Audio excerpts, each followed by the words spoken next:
신약 102쪽 누가복음 7장 36절에서 43절까지 봉독합니다.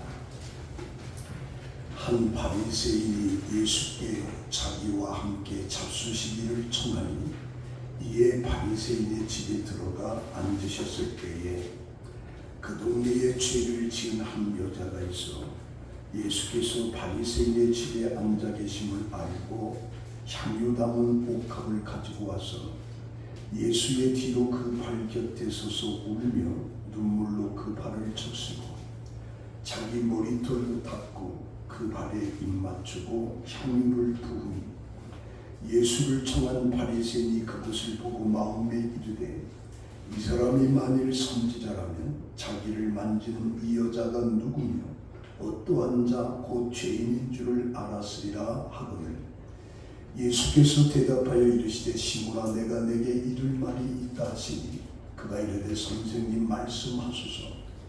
이르시되 빚 주는 사람에게 빚진 자가 둘이 있어 하나는 500데나리온을 줬고 하나는 50데나리온을 줬는데 갚을 것이 없으므로 둘 다 탕감하여 주었으니 둘 중에 누가 그를 더 사랑하겠느냐. 시몬이 대답하여 이르되 내 생각에는 많이 탕감함을 받은 자이다. 이르시되 내 판단이 옳다 하시고 아멘. 봉독한 말씀을 가지고 그의 사랑함이 많으니라 라고 하는 내용으로 함께 은혜를 받습니다. 사람은 무엇으로 사는 것일까? 인생을 살아가는 데 있어서 사람에게 가장 중요한 것은 무엇일까? 러시아의 부모 톨스토이가 사람은 무엇으로 사는가라고 하는 단편 소설이 있습니다.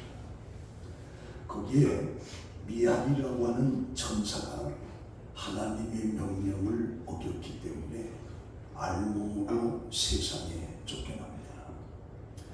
이 미하일이 어긴 하나님의 명령은 쌍둥이 딸을 낳은 어머니의 영혼을 거두라고 하는 명령을 어긴 것입니다.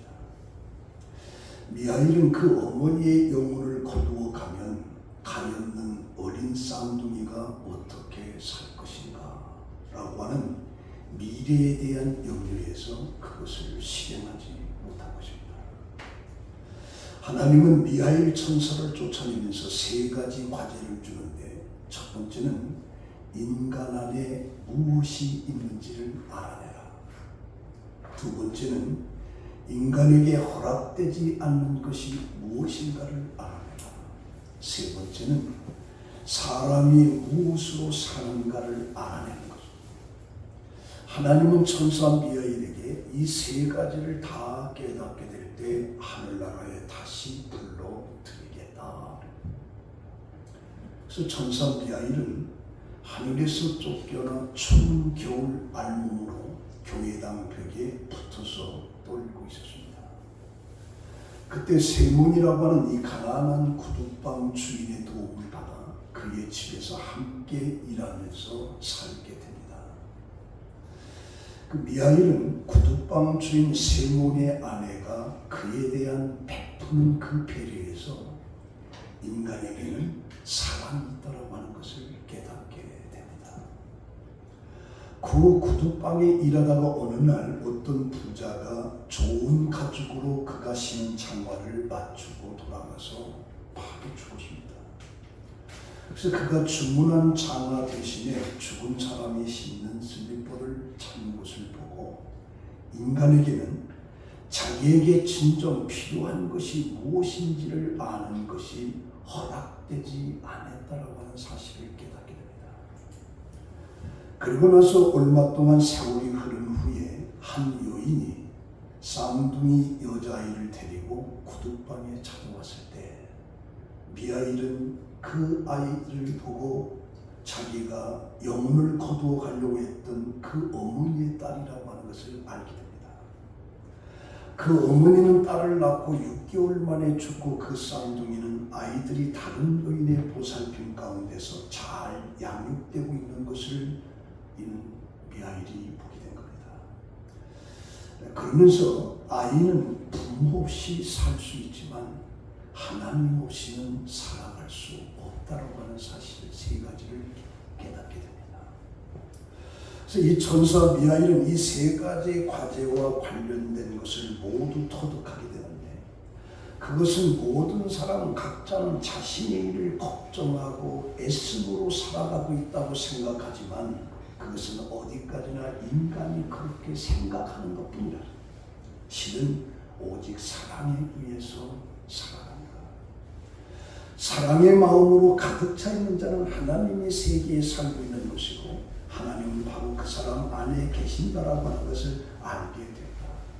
그래서 이것을 깨닫고 나자 그는 다시 하나님 계신 곳으로 갔다라고 하는 톨스토이의 단편 소설입니다.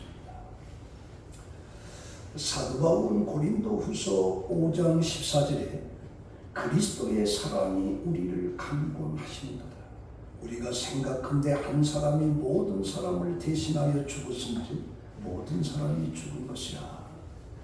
여기서 하나님이 강력하게 움켜쥐듯이 우리를 확고부도한 사랑으로 강력하게 붙잡고 계신다라고 하는 뜻입니다. 그래서 성경에서 하나님의 본질은 사랑이라. 요한일서 4장 8절에 사랑하지 아니하는 자는 하나님을 알지 못하나니 이는 하나님은 사랑이시니라. 그래서 사랑하지 아니하는 자는 하나님을 아는 것이 아니라고 얘기합니다. 또 4장 16절에 하나님이 우리를 사랑하시는 사랑을 우리가 알고 믿었노니 하나님은 사랑이시라. 사랑 안에 거하는 자는 하나님 안에 거하고 하나님도 그의 안에 거하느니라.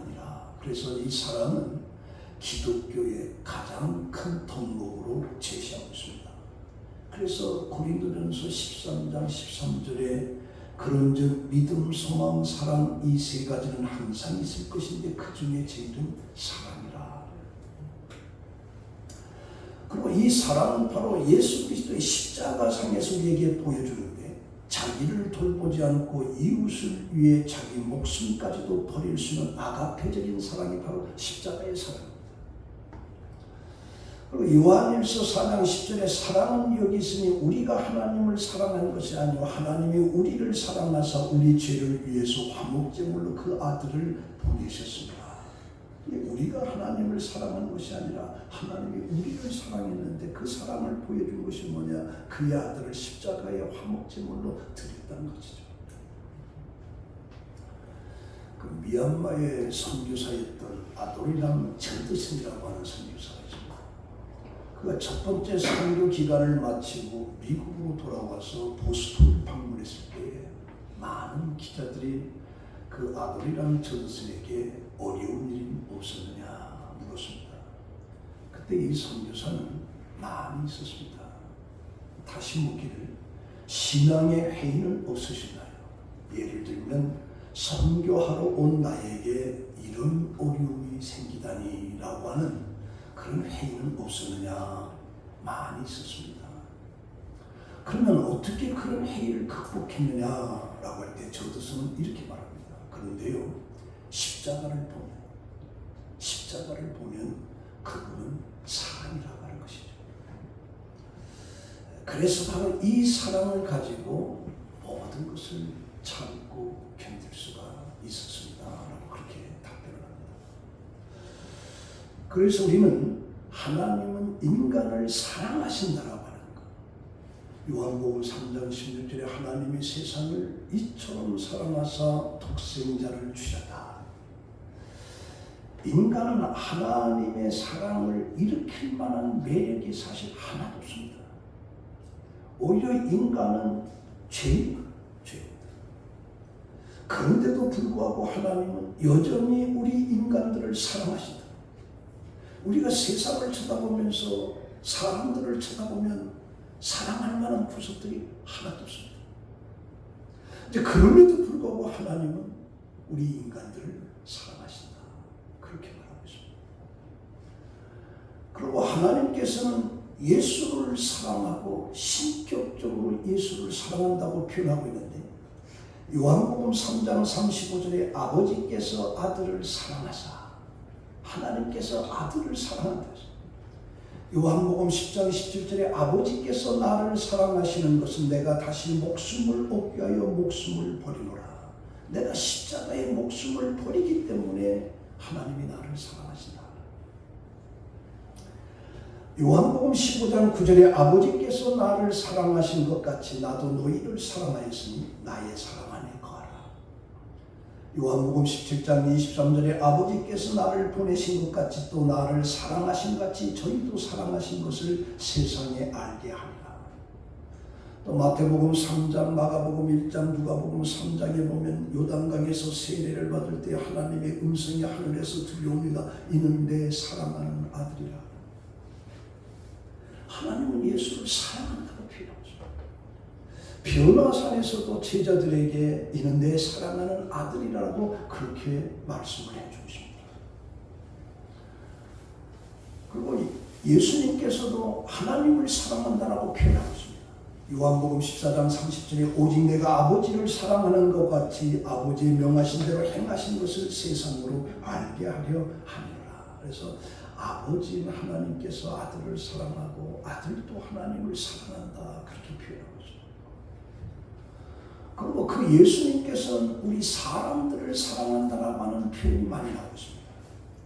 예수는 제자들을 사랑한다라고 하는 말을 자주 사용했는데 요한복음 13장 23절에 예수의 사랑하는 자, 제자들을 예수님은 따뜻하게 사랑했습니다.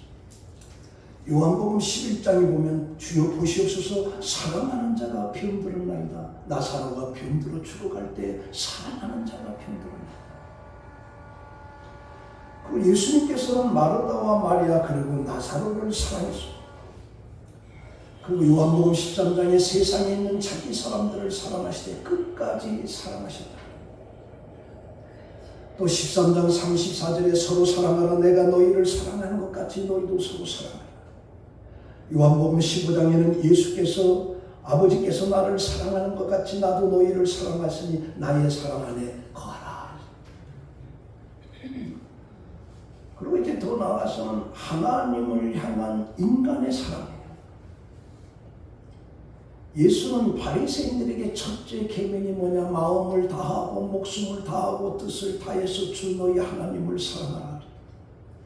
이 말씀은 하나님을 향한 사랑을 정확하게 참신앙의 한 가운데 놓고 있어요. 그래서 하나님을 사랑하는 것보다 더 중요한 건 이 세상에 없습니다. 이 사랑은 경쟁자를 허용하지 않습니다. 마태복음 6장에 보면 한 사람이 두 주인을 섬기지 못하나니 혹 이를 미워하거나 저를 사랑하거나 혹 이를 중여기며 저를 경여김이라 너희가 하나님과 재물을 겸하여 섬길 수가 없다. 오직 하나님. 그래서 하나님이 우리에게 요구하시는 온전한 섬김은 하나님 외에 다른 자에게 내가 마음을 쏟는다는 그 자체를 하나님이 싫어하십니다. 이 사랑하는 사람들이 한 남자가 사랑하는 여자를 두고 또 다른 여자에게 자꾸 눈짓을 하면 그 여자가 좋아할 사람이 하나도 없어요. 하나님도 마찬가지예요. 그래서 하나님을 향한 사랑은 전심, 내 삶 전체 수단을 다. 그리고 사랑이라고 하는 것은 인간이 인간을 사랑하는 것. 예수는 아버지의 사랑을 강조하고 자신을 따르는 자들도 하나님을 사랑하라 촉구하시면서 예수님께서는 제자들에게 다른 사람도 사랑해라. 요한복음 13장 34절에 새 계명을 주노니 서로 사랑하라. 내가 너희를 사랑하는 것 같이 너희도 서로 사랑하라. 너희가 서로 사랑하면 이로써 모든 사람이 너희가 내 제자인 줄을 알리라. 서로 사랑하라. 요한복음 15장 12절에 내 계명은 곧 내가 너희를 사랑한 것 같이 너희도 서로 사랑하라 하는 이것이다. 그래서 우리 그리스도인이 그리스도인이라고 구별되는 것은 뭐냐? 서로 사랑하는 것. 서로 사랑함이 있을 때. 그래서 예수님의 가르침도 뭐냐? 원수까지도 사랑하라.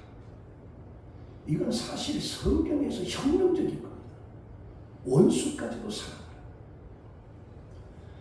마태복음 5장 44절에 너희에게 이르노니 너희가 원수를 사랑하며 너희를 박해하는 자들을 위해서 기도하라.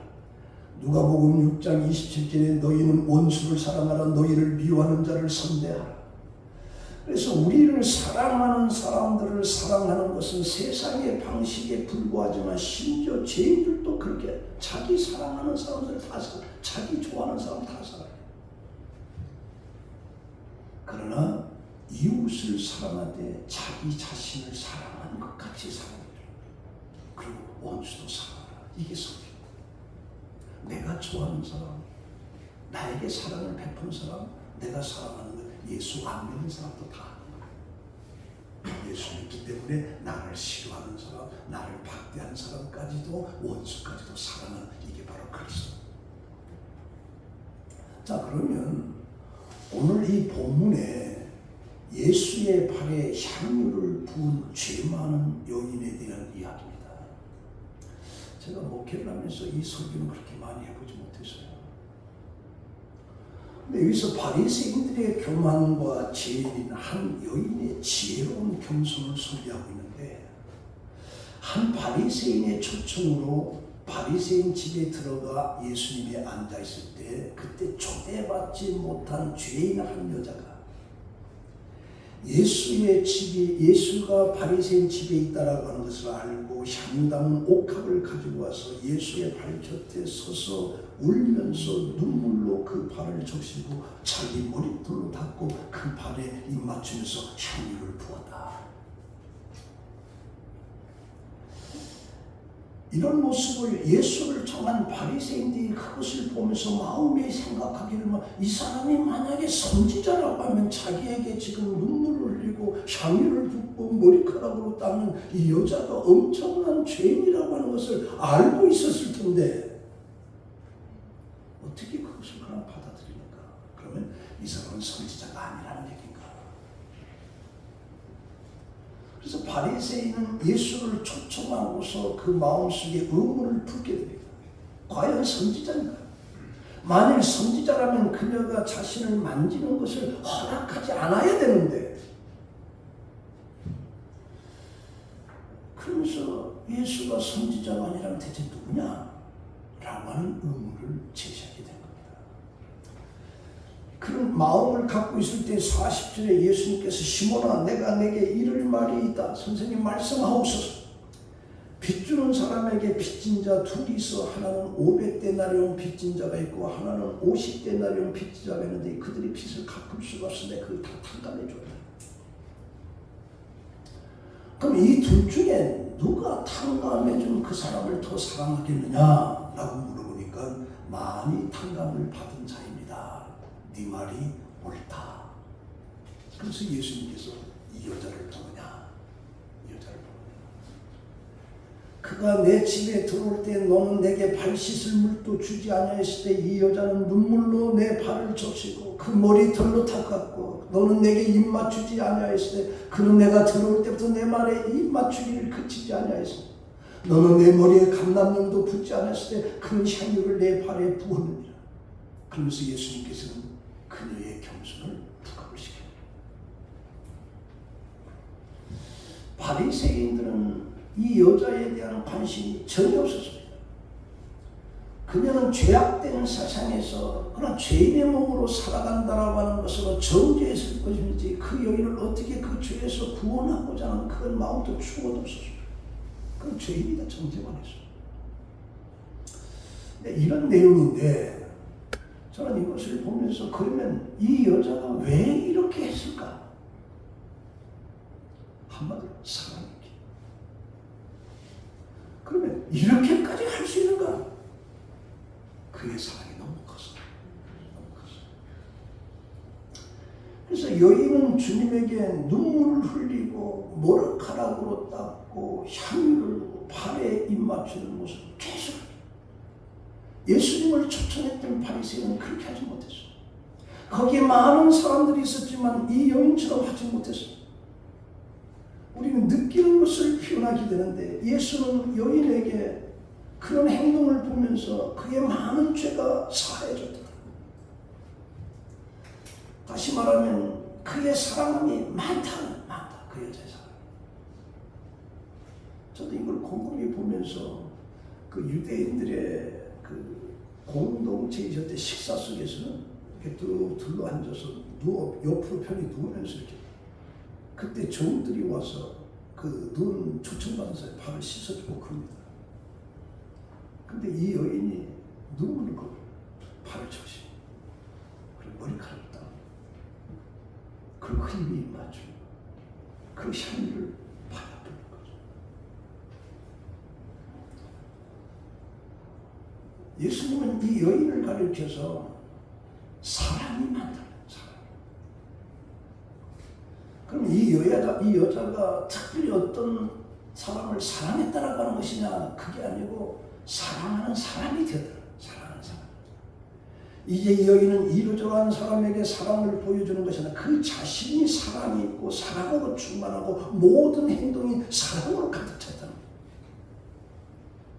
그래서 바로 이 그리스도인이라고 하는 것은 바로 이런 사랑을 가지고 사랑이 없는 사람은 그리스도의 사람이라고 하는 데서 떨어지는 거죠.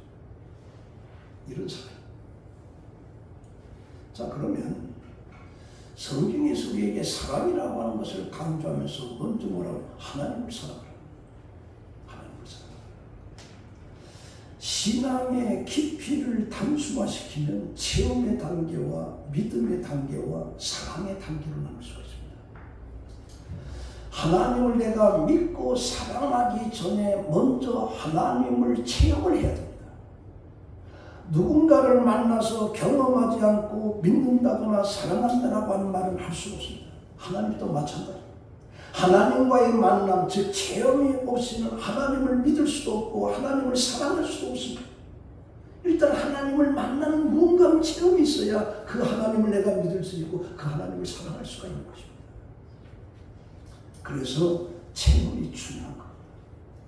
왜냐하면 체험이라고 하는 것이 믿음으로 나아가는 징검다리 역할을 하기 때문입니다.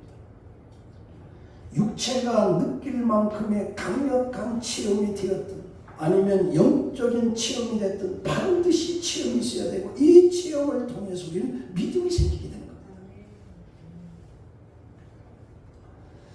이 체험이라고 하는 것은 다양한 방법으로 나타나게 되는데 어떤 기적이라든가 환상이라든가 음성이라든가 기도의 응답이라든가 말씀의 실체라든가 어떤 영적인 자체에서 내가 하나님의 다스림, 만져주심을 느끼는 이런 다양한 체험, 이 체험을 통해서 우리는 하나님을 믿게 되는 거예요. 그래서 하나님의 능력과 사랑 그리고 구원의 능력 등을 믿게 되는 역할을 하게 되는데 체험을 했는데도 불구하고 내가 믿음의 변화가 일어나지 않는다고 하면 그 체험이 제대로 역할을 못하는 거예요. 진정한 믿음은 체험을 통해서 내게 믿음이 주어져요. 그래서 이 믿음이 우리에게 생기게 되면 우리의 사람은 사랑의 사람으로 바꿔지는 거예요. 우리 히브리서 11장에 나타난 믿음의 선진들을 보면 체험을 통해서 믿음의 선진들에 대한 내용이 쫙 나옵니다. 이 전부 다 하나님을 체험하고 그 하나님을 체험을 바탕으로 해서 그들은 믿음이 성장하게 되고 그 믿음 속에서 보여주는 것이 뭐냐? 사랑이라고 합니다. 대부분 사람들은 이 체험을 통해서 믿음을 갖게 된 믿음의 역사를 누리는 것으로 만족하는 사람들이 많이 있는데 성경은 하나님을 경험하고 믿음을 갖게 되면 그 다음엔 틀림없이 하나님을 닮아야 된다라고 합니다. 그 하나님을 닮아야 된다는 거는 사랑의 본질, 사랑이 우리 속에 나타나야 됩니다. 그래서 예수님께서도 마태복음에 그렇게 말합니다. 그러므로 하늘에 계신 너희 아버지의 온전하심을 같이 너희도 온전하라. 사도 바울도 너희 안에 이 마음을 품으라 곧 그리스도의 마음이니. 그래서 우리는 체험을 통해서 믿음이 되고 믿음이 성장하면서 하나님을 닮아가고 하나님을 닮아간다라고 하는 것, 내 속에 바로 그리스도의 사랑, 이 사랑이 있어요.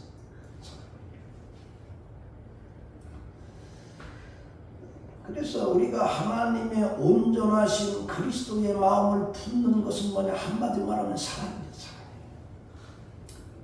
그래서 하나님께서는 요한일서 4장 8절을 통해서 자신은 사랑이라고 계시고 그러므로 하나님을 닮는 것, 그리스도의 마음을 품는 것은 바로 사랑입니다. 능력을 행하는 사람보다 사랑을 행하는 사람이 더 성숙한 사람. 안전뱅이를 고칠 수 있는 힘은 없지만 내 삶 속에 사랑을 드러내는 것, 이게 더 성숙한 사람의 신앙입니다. 그 사랑은 주님을 닮지 않으면 살아갈 수가 없는 거죠. 그래서 성경은 신앙의 덕목 중에 최고가 바로 사랑이라. 또 예수님께서 그렇게 말씀합니다. 율법 중에 어느 계명이 크느냐? 율법서 할 때 첫째 하나님을 사랑하는 것이고 그 이웃을 사랑하는 것이다. 그 예수님도 제자 베드로에게 요한의 아들 시몬아, 내가 이 사람들보다 나를 더 사랑하느냐?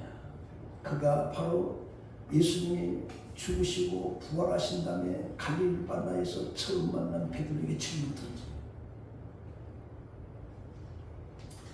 그때 베드로가 내가 주님을 사랑하는 줄 주께서 아시나이다. 왜 이렇게 물어봤느냐? 마태복음 26장에 보면 베드로는 다른 모든 사람들이 주를 버릴지 나는 결코 주를 버리지 않겠습니다. 호언장담한 사람. 마태복음에 보면 베드로가 다 버릴지라 나는 그리하지 않겠습니다. 요한복음 13장에 주여 내가 주를 위하여 내 목숨을 버리겠나이다. 이렇게 말한 그 베드로가 예수를 세 번 부인한 베드로에게 갈릴리 바다에서 이 사람들보다 나를 더 사랑하느냐라고 하는 이것을 사랑하는. 그러니까 오늘 이 말씀 속에서 오늘 우리들에게도 모든 거 다 떠나서 하는 얘기가 네가 나를 사랑하느냐, 나를 사랑하느냐, 그것입니다. 그래서 우리는 하나님을 사랑한다라고 하는 고백이 있어요. 그 다음에 두 번째는 뭐냐? 형제를 사랑하는 형제를 사랑. 갈라디아서 5장 13절에 형제들아 너희가 자유를 위하여 부르심을 입었으나 그러나 그 자유로 육체의 기회를 삼지 말고 오직 사랑으로 서로 총놀다. 온 율법에 내 이웃 사랑하기를 내 자신과 같이 하는 말씀에 이루었나니. 그러니까 하나님을 사랑하는 사람은 수평적으로 너를 사랑할 수가 있어요. 근데 하나님을 사랑하지 못하는 사람은 너를 사랑할 수가 없습니다. 여러분들 제가 그 송주 가마골 식당에 가면 거기가 글이 하나 써있어요. 사랑할 시간도 많지 않는데 미움을 어떻게 하나? 사랑할 시간도. 이 가마골 간 사람 그 글을 다 보여줍니다. 근데 사랑하자라고 하는 이 권면은 사랑은 절대로 스스로 이루어지지 않습니다. 이 사랑이라고 하는 것은 여기서 사랑하자라고 하는 이 권면이 있는 걸 보면 가만 놔두면 자연적으로 사랑이 되는 거 아닌가요? 사랑은 예수 그리스도를 믿는다고 저절로 되는 게 아니에요. 성도를 할지라도 사랑을 해야 된다라고 하는 어떤 의지를 가지고 있어요. 그래서 우리가 다시 한번 보고 다시 생각하고 사랑해. 먼저 말을 걸고 먼저 전화, 먼저 인사, 먼저 찾아가. 그런 사랑이 내가 너를 사랑해. 우리 자존심이 생기면 뭐라 그래? 네가 전화할 때까지 나는 전화 안 한다. 그 사랑이 없는 거예요. 사랑이. 그 사람들이 좋은 인간관계를 맺을 수 있도록 연구하는 휴먼 네트워크 연구소에 양광무라고 하는 소장이 있습니다. 자, 그 사람이 함께 있으면 즐거움을 느끼는 사람 5가지 계명을 말해주고 있는데 첫 번째는 뭐냐? 헤어질 때 또 만나고 싶은 사람. 좋은 성품을 가진 사람은 다시 만나고 싶어하는 영혼을 남기고 있어요. 내가 언제 또 만났으면 좋겠다. 그렇지 못하면 내가 다시는 너 안 만난다.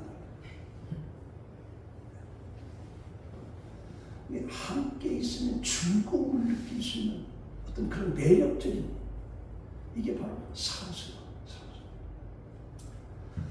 그 두 번째는 뭐냐? 하루에 3번 참고 3번 웃고 3번 칭찬하라. 이 세 번의 작은 숫자처럼 보일지라도 인생을 변화시킬 수 있는 큰 변화를 일으킨다. 이게 세 번 참고 세 번 웃고 세 번 칭찬해 주라는 거죠. 그리고 세 번째는 내일처럼 기뻐하고 내일처럼 슬퍼하라. 같은 사람의 그 슬픔을 내 슬픔처럼, 내 슬픔처럼, 내 기쁨처럼. 이건 정말 어려운 거예요. 슬퍼하는 것은 우리가 같이 슬퍼할 수도 있는데 그 집이 잘된 것을 축하해 준다고 하는 말은 참 어렵습니다. 말로는 축하합니다 하지 속이 뒤집어지는 거예요. 내 새끼를 왜 못하네? 내 남편을 왜 이렇게 못하네? 그 다음에 조건 없이 주는 것은 손해를 볼지라도 결국에는 이득으로 돌아옵니다. 조건 없이. 그게 기부에 보게 돼요. 조건 없이 주는 조. 그럼 마지막 다섯 번째는 뭐냐? 한 번 인맥을 영원한 인맥으로 만들어라. 한 번 만나는 사람 영원한 인맥으로. 참된 성공을 동의합니다. 인간관계를 어떻게 맺느냐가 그게 성공의 길입니다. 이 다섯 가지를 양건모 소장이 그렇게 표현해 주었습니다. 여기 단명하는 사람과 장수하는 사람의 차이가 뭐냐? 미국에서 7,000명을 9년간 추적해서 그 결과가 났는데 담배, 술, 사회적 지위, 경제 상황, 오래 이런 것들을 조사해서 결론이 뭐냐? 친구의 숫자다. 친구의 수가 적을수록 쉽게 병에 걸리고 일찍 죽는 사람이 많다. 친구가 많아, 친구. 근데 이 친구도 쓸모있는 친구에 아무나 된 사람. 그 예를 곽선희 목사가 한번 그 예화를 한번 들었는데 얼마 전에 우리 군인들이 나가서 싸우다가 전세가 분리해서 후퇴를 하게 되었다고 합니다. 실제 있었던 이야기인데 소대장이 후퇴라고 명령을 내렸는데 후퇴하려고 할 때 벤트공이 총을 쏘는데 한 사람의 병사가 쓰러져 버린 거예요. 그래서 군인 하나가 그대로 쓰러졌는데 친구가 그 쓰러진 것을 보고 후퇴하다가 딱 그 자리에 서 그랬어요. 그때 소대장이 옆에서 야 빨리 후퇴해. 소대장님 안 됩니다. 쟤를 얻고 와야 됩니다. 데려와야 됩니다. 이게 소대장이 뭐냐? 지금 그는 죽었다. 정말 죽었다. 그래도 나는 가야 됩니다. 그러니까 소대장이 너도 가면 죽는다. 안 됩니다. 그런 내 친구입니다. 그리고 총알이 핏발친 곳을 뛰쳐갑니다.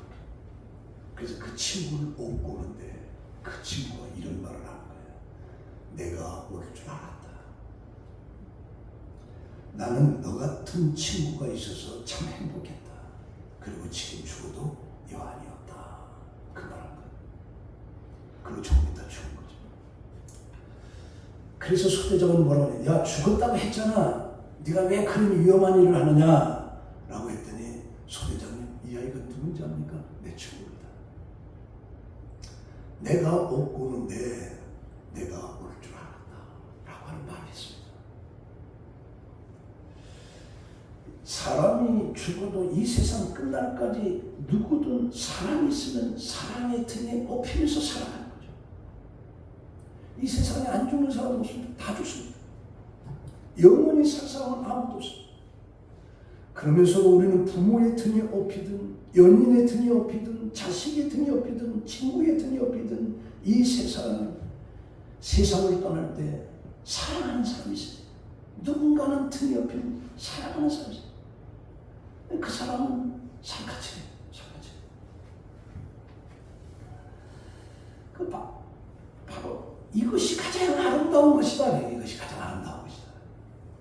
뭐 오늘 질병이다, 사고다, 가난이다, 사업이다, 무슨 교육이다, 경제다, 별의별 다 얘기지만 중요한 건 딱 하나, 사랑입니다. 사랑. 자, 오늘 이 말씀에 결론 맺습니다. 하나님을 사랑하고 형제를 사랑하는 이것이 바로 십자가의 사랑입니다. 사랑하는 것이 참된 믿음의 사람이고 사랑이 없는 행위는 하나님의 사람이라고 말할 수가 없습니다. 왜? 하나님이 내 안에 계시면 우리는 사랑하게끔 되어 있어요. 그런데 사랑하지 않으면 그리스도인이라고 말할 수가 없는 겁니다. 우리는 그리스도 안에 있을 때 가장 그리스도인다워지는 것처럼 그리스도 안에 있을 때 가장 인간다워지면서 우리 안에 그리스도가 있을 때 그 사람은 사랑의 사람이 될 수가 있는 겁니다. 우리 성공 성도 여러분들의 마음속에는 하나님이 계시기에 여러분들의 삶 속에 사랑이 들어가 사랑을 나타내고 사랑을 보여주면서 사는 여러분들의 삶이 되기를 예수의 이름으로 축원합니다. 기도하겠습니다. 하나님이 사랑의 본질입니다. 하나님은 우리 인간들을 또 사랑하셨습니다. 그래서 하나밖에 없는 예수를 이 땅에 보내서 십자가의 희생제물로 삼으셨습니다. 우리는 그 예수를 믿으면서도 우리 속에 사랑이 없음을 발견합니다. 예수님은 베드로에게 묻는 것처럼 오늘 우리에게 묻습니다. 네가 나를 사랑하느냐?